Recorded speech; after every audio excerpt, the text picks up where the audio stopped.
Welcome to ETHRWorld Conversations, where we engage with the voices shaping the now and next of work. The heart of these conversations are leaders who are not only responding to disruption but also redefining what great workplaces look like. And today we are delighted to be joined by one such leader, Vishpala Reddy, Head of People Function, Indian Subcontinent and Growth Markets at Philips. Welcome, Vishpala. Great to have you today with us. Thank you so much, Apeksha. So, Vishpala, let's begin this conversation today by looking at the bigger picture. So, over the past year, what major shifts have you observed in the HR landscape, particularly across your sector? And how are HR leaders adapting both in mindset and strategy to navigate these changes? Right. So I think, you can talk to any HR professional. I think, irrespective of industry, but of course, I represent the health tech or the med tech sort of industry today. There's a lot of change, right, in the economic sort of environment that we all live in, with tariffs, with a lot of like the geopolitical sort of scenarios, which does, I think, have implications to most businesses and most industries. So I think we're living in a world of uncertainty. Now, given that, I think for most folks in HR, and we're no different, there's a lot of focus on then how do we adapt, right? Like how do we probably orchestrate and navigate these changes? As a result, I think Philips as well, globally, but also locally, we're looking at the way we are probably structured. But net, there's a lot of change. Like, how do we adopt to the new sort of normal? So there's a ton of focus, I think, from the HR function as we partner with the business to say, how do we structure? What is the change plan? How do you communicate? How do you really take your employees on this sort of journey, right? Where I think, then that's where it kind of gets down a little bit into culture, right? Like, what is that culture, or how are we really navigating these sort of uncertain times? So, simply put, I would say, Apeksha, a ton of focus on just managing and driving change and working extremely close with the business. So great, Rishpala. That really kind of captures how, maybe HR has been evolving in response to disruption. But in the past year, if it is about adapting to change, the coming year will be maybe about anticipating it more. So with technology, workplace expectations, and work models also shifting simultaneously, HR is standing at a very unique inflection point at the moment. With AI adoption, hybrid work, and evolving employee expectations, all of that converging with, generations also changing in the workforce. In your view, what trends will dominate the HR function over the next maybe 12 to 18 months? Yeah. It's very interesting because I personally feel like the boat around hybrid is kind of sailed. When I say sailed, I feel now it's become a new normal, right? Most organizations have probably evaluated to say what works for the company, but also for the employees. So, for example, I think in Philips, we're very kind of clear to say that we will adopt hybrid. So, the focus is probably more on adoption versus saying, hey, we need to do this, right? So that's why I wouldn't put that as a trend for the future, but it's become pretty much stakes. I mean, this is something, the new normal, how we operate. I think if you think of the focus for many organizations where we are, again, linking back to your earlier question, there's a lot of focus related to also the changing demographics at your workplace. I think a lot of focus on health, well-being, mental health, like that one area, I think was always important. But in the world that we live today, I think it's taking a lot of prominence, and I can talk a little bit of some of the initiatives that we're taking at Philips. So that's one big bucket. I think the second thing, Apeksha, now, if you look at India, right, or the Indian subcontinent, we have a very young sort of demographic. So one of the ask, and if you look at any engagement survey, I'm pretty sure across industries, there is always going to be a focus on, okay, so career development, right? What are we really doing for our employees? So if you look at it, these two themes in my mind will continue, the developmental theme as well as investing in well-being overall holistically. Now, maybe if you're okay, I can give you like one example of how you're probably marrying technology into these areas. So for instance, we all know there's World Heart Health Day kind of approaching this month as we kind of speak, which is September, and we are a health technology company. So one of the things that we are running, because you hear this unfortunate news of young people probably spotting or not really knowing or encountering like cardiac sort of issues, right? So one of the focus for us is, can we actually do proactive heart scans? And actually, Philips, being a medtech company, we have something called the heart scan, the smart heart scan technology, which now coincidentally we're also offering to many other organizations. And all this does is you use your mobile phone, you can scan, and it gives you like instructions what to do, very very simple, and in a few minutes you actually get very important biomarkers of how your heart is functioning. And the fun element of engaging employees is, today if you walk into a Philips office, right, you actually see screens where we talk about like how many employees, like, related to just this event of doing a scan for your heart. And I think this is extremely important. And the reason we're using technology is it's simple. So I don't have to go to physically a clinic. I'm coming into the office, I could sit at home, I'm literally using my mobile phone and I'm making that happen. So this is, I think, one example of how technology is coming into the workplace to actually enable a very important area like wellness or well-being for our employees.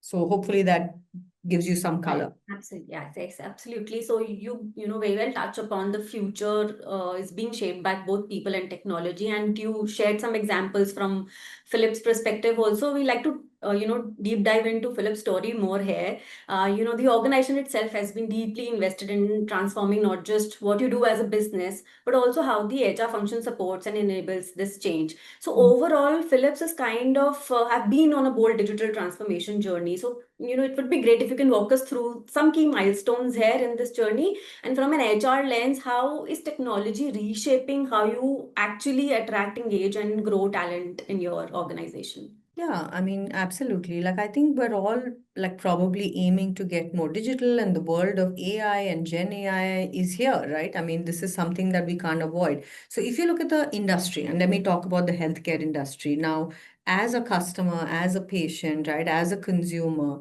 today, when you kind of go in for maybe an investigative process, which could be an MR scan, a CT scan, or a simple sort of X-ray scan. Now, what as a customer you don't realize is how smart the technology behind is changing. So, what it means is trying to reduce exposure to the patient. Can you drive more accuracy in lesser time with better sort of outcomes? And if you take that one notch higher, when people are probably going to through serious sort of diagnostic tests, right? This could be scans for tumors, etc. Again, using AI, right? Can you really predict with more certainty, like the feasibility of some of these clinical outcomes? So AI is really, really changing healthcare in a big way. And I'm giving you the bigger picture. Similarly, if you look at our consumer business, we recently launched some exciting products in India. So we have like a smart sort of breast pump for mothers. We launched like a really high-end sort of shaver for men. And both these products are examples of how AI is getting embedded in the product itself, right? To help consumers probably make smart choices. So, for example, like the way you are probably cleaning your teeth, or the way you are probably, actually probably shaving for a man, you get a ton of insights around that to probably make more informed decisions. So it's not just the serious stuff, but it's also the day-to-day stuff, right? Like today, like as a mom, like I remember younger on when my children were there, I would stand and say, this is the way you need to brush your teeth, this is not what you're doing, but it was me telling them, versus now you're probably empowering people like that with a lot of data. So it's here.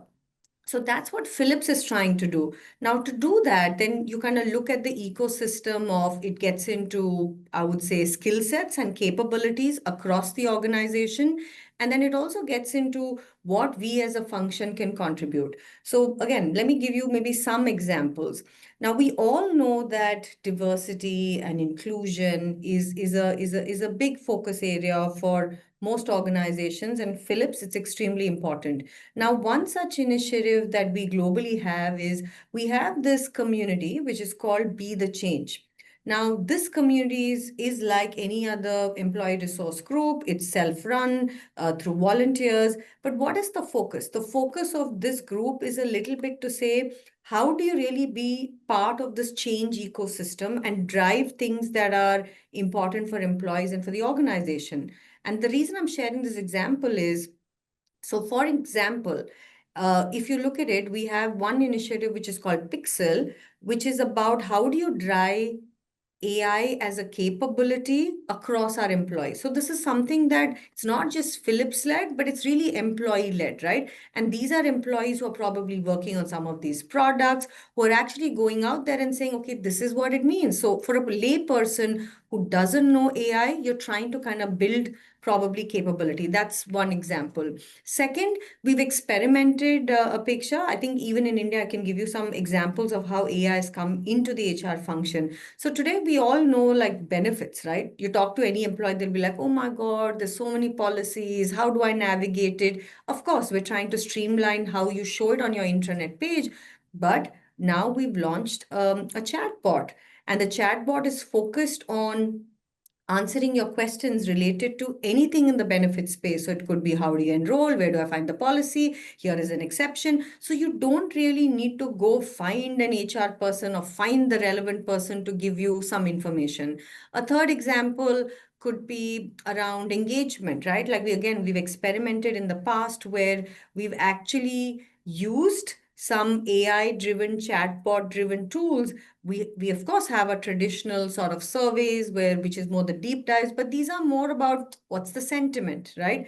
Like it's literally linked to you've been 30 days in Philips, like how do you kind of feel?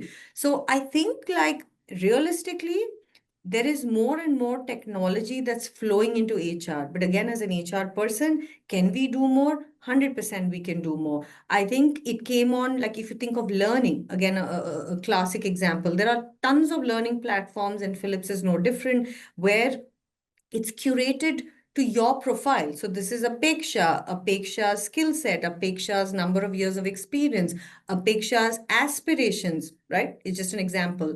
Basis some of these keys, then these learning platforms are able to curate to say, hey, Apeksha, this is what you potentially can sign up to. So you're empowering a lot of, again, learning as well as, information back and making it in the end simple, right? Because what's the metric for HR? You want adoption, you want people to understand what exists, and you want them to appreciate because that's part of the employee value proposition of working for brands like Philips.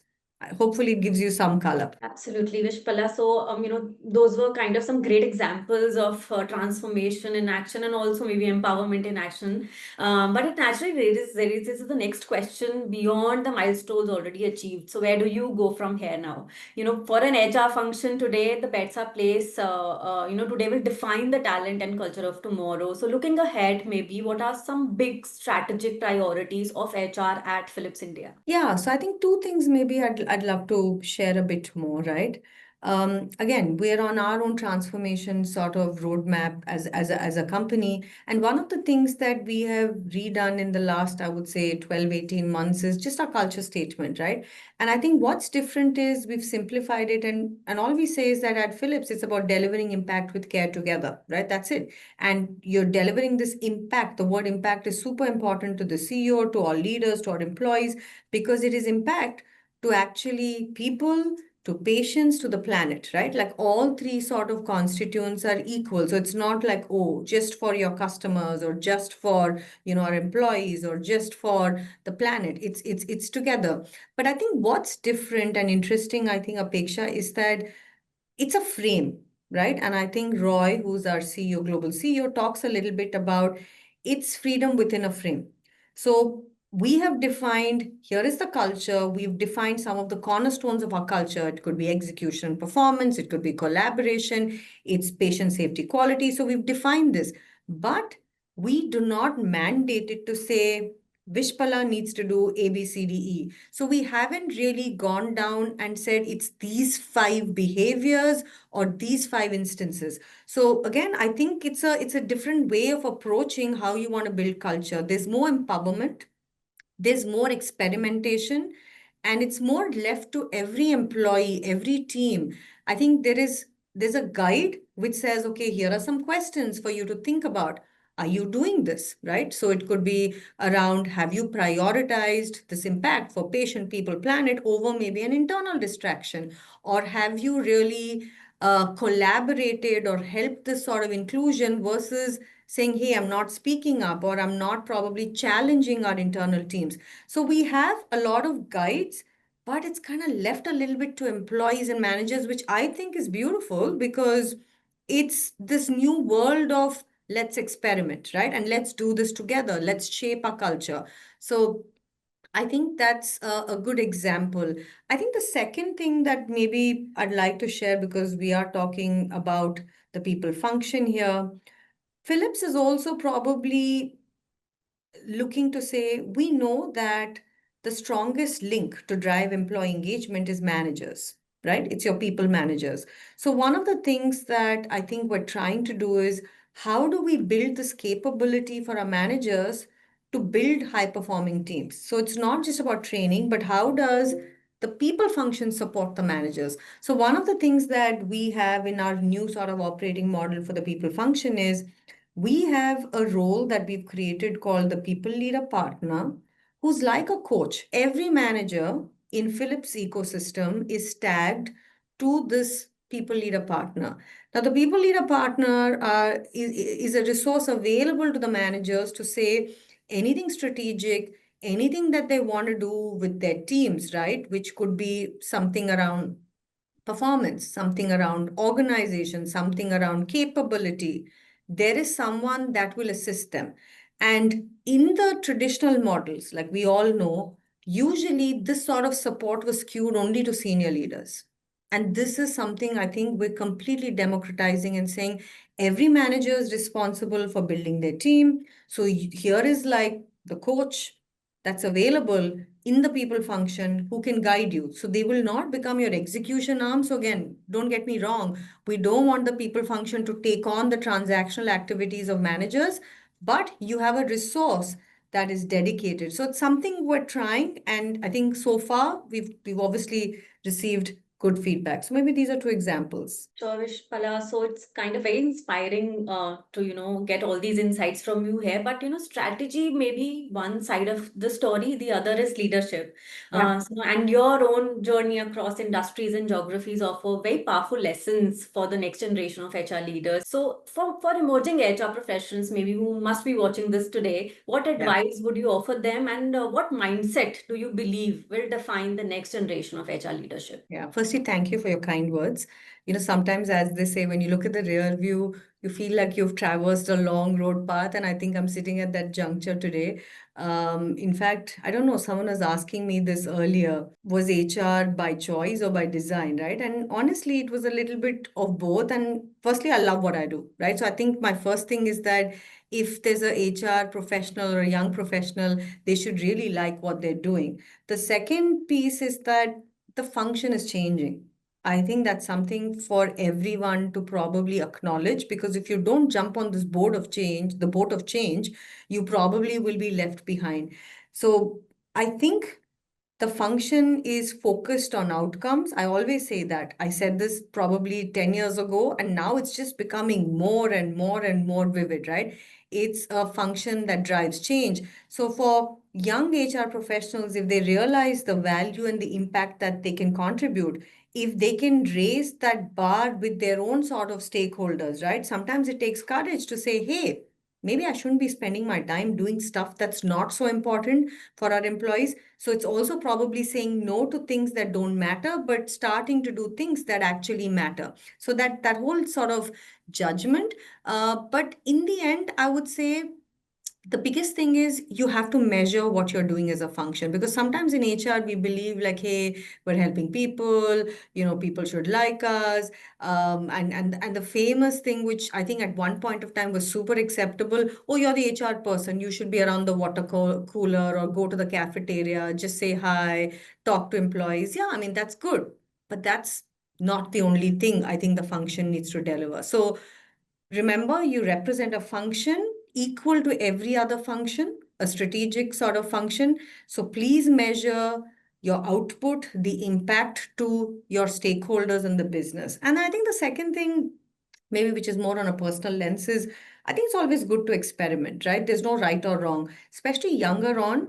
I would say you should take projects and assignments. It could be like in the HR parlance, you could do a COE role, you could do a people partner role, you could do a ER role, a So experiment a little bit because it'll always stay with you. And then, of course, do what you love, right? That's it. Great, Vishpala. I just want one last bit here. Everybody is kind of in this generation and specifically in the HR function. They're all like you talk about all these bots coming to places and all. They know, that there is going to be a competition which is not only human but also with technology also. And Yeah. I think mentorship here plays a great role. And this is where we were kind of looking at your advice, which you very beautifully gave out to the audience here. But just last bit, do you kind of have a mentor at a workplace which you really look up to? And if we end this conversation here today, do you believe that mentorship today is something which is kind of a very powerful tool to actually Yeah. build the professionals and leadership for tomorrow? Of course. I mean, I'm a big advocate for mentors because, Apeksha, I have benefited from them, right? Now, you can use whatever term. There's a lot of, again, uh, I would say research behind who's a mentor, who's a sponsor, right? It doesn't matter. In the end, I mean, if you simplify it, do you have one or two people who you could reach out for guidance, support, and probably sponsorship, right? And many a times, these are relationships that you cultivate at the workplace, but also outside the workplace. And I think to me, what's important is it is that continuity, right? One way to approach is to say, yeah, fine, I have a mentor in the workplace that I have today, which is fine. And that's probably more short term. But if you want someone who's really looking at you impassionately from a distance and giving you both the good and the bad advice, I mean, to say, hey, you're not probably thinking this right, or hey, you're thinking this right, it's also good to have that continuity. So I'm a big advocate for that. And I think they also say that, sometimes you don't choose the mentor, but they choose you, right? So you have to probably do something to kind of earn that trust. So yes, for all young professionals, you should aspire for that, but also don't make this like I need 10 mentors, because sometimes, people go overboard and they're like, oh, let me just like it's cool to have 10 people that I can say I have a mentor, but understand that the other person's investing their time. So don't trivialize it, make it meaningful for both, make it long term versus you're my boss today or you're my skip boss today. So that's what I would say. And yeah, like in this world of AI and chatbots, and sometimes the perils of AI and chatbot, because we've all been reading the media, right, around how our dependence on chatbots is kind of going high, sometimes not so positive. I would say real human being conversations with real experience is also extremely beneficial. So I'm not against the AI, but yeah, you need to balance it. Absolutely. And on that very beautiful note, Vishpala, thank you so much for such a delightful and rich, insightful conversation today. Your thoughts today will definitely resonate with the larger community, from young HR practitioners to senior leaders who are all striving to build more human, agile, and future ready organizations. We truly appreciate your time today and thank you so much for joining us. Not at all. Thank you so much, Apeksha. Have a great day. Thank you. And to everyone watching, thank you for joining us on ETHRWorld Conversations. Stay tuned for more thought-provoking sessions and leaders who are reimagining the world of work. Until next time, stay curious and stay connected. Thank you.